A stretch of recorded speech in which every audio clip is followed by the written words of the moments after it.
આ રેસીપી આપણા ગુજરાતીઓના ઘરમાં અવશ્ય બનતી જ હોય છે. આપણા ઘરમાં વધારે સાંજે શું બને અને એમાંય ઘરમાં વડીલો હોય ત્યારે તો રોજ બનતી હોય, અને એ જવાબ છે સાદી ખીચડી. ખીચડી વધતી હોય છે ત્યારે પણ બનાવાય છે, અથવા તો આ થેપલાની મજા માણવા માટે મારા ઘરમાં તો હું વધારે ખીચડી બનાવું છું ને મસ્ત થેપલા બનાવું છું. થેપલા બનાવવા માટે મગની ફોતરાવાળી દાળની, અને મેં કમોદની કણકીના ચોખા લીધેલા છે, અને ફોતરાવાળી દાળ. તો 1 કપ આ મીઠાવાળી ખીચડી મારી પાસે હતી.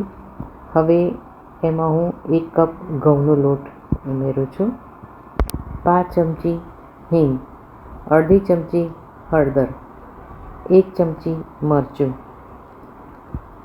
1 ચમચી લસણની લાલ મરચાંવાળી ચટણી, 5 ચમચી મેથી મસાલો, 1 ચમચી ધાણા જીરું, મીઠું સ્વાદ મુજબ, કારણ કે આપણે ખીચડીમાં પણ ઉમેરેલું છે એટલે ધ્યાનથી નાખવાનું.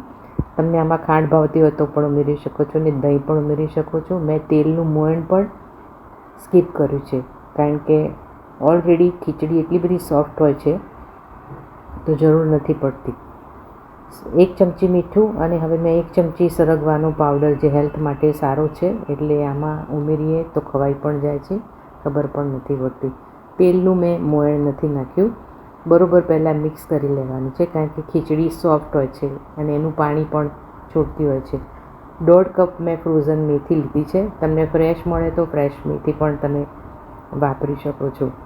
હવે મેથીમાં પણ પાણીનો ભાગ હોય છે, એટલે જ્યારે પણ તમે આ થેપલા બનાવો તો એને પહેલાં મિક્સ કરી લેવાનું છે.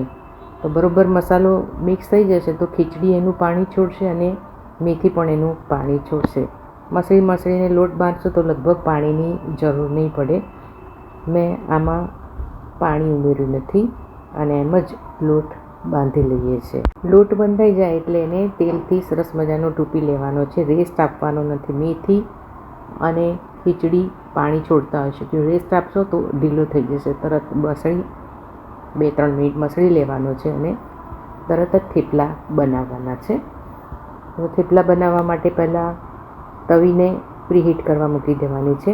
ઓરસિયા ઉપર થોડોક ચોખાનો લોટ, તમને ઘઉંનું અથામણ ભાવે તો એ પણ લઈ શકો છો. મેં થોડા તલ લીધા છે. ગુલ્લું બનાવી અને તલમાં એમને ડીપ કરી લેવાનું છે, એટલે દેખાવમાં પણ સરસ લાગશે, અને હળવા હાથે એને વણવાનું છે.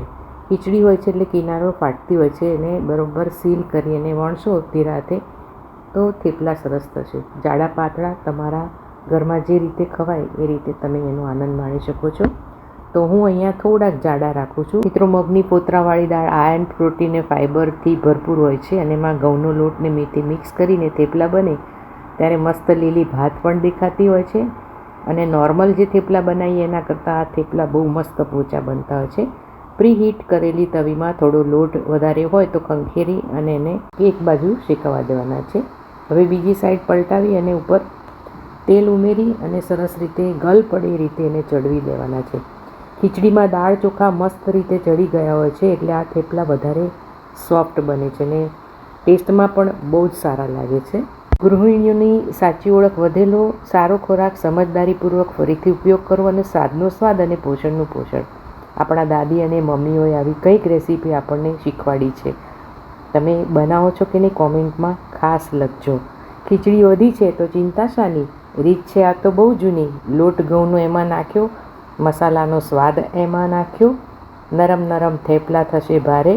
ખાવાની મજા પડશે ત્યારે લાઈક, શેર, સબસ્ક્રાઈબ કરજો. સ્વાદનો આનંદ ઘરે ઘરે ભરજો.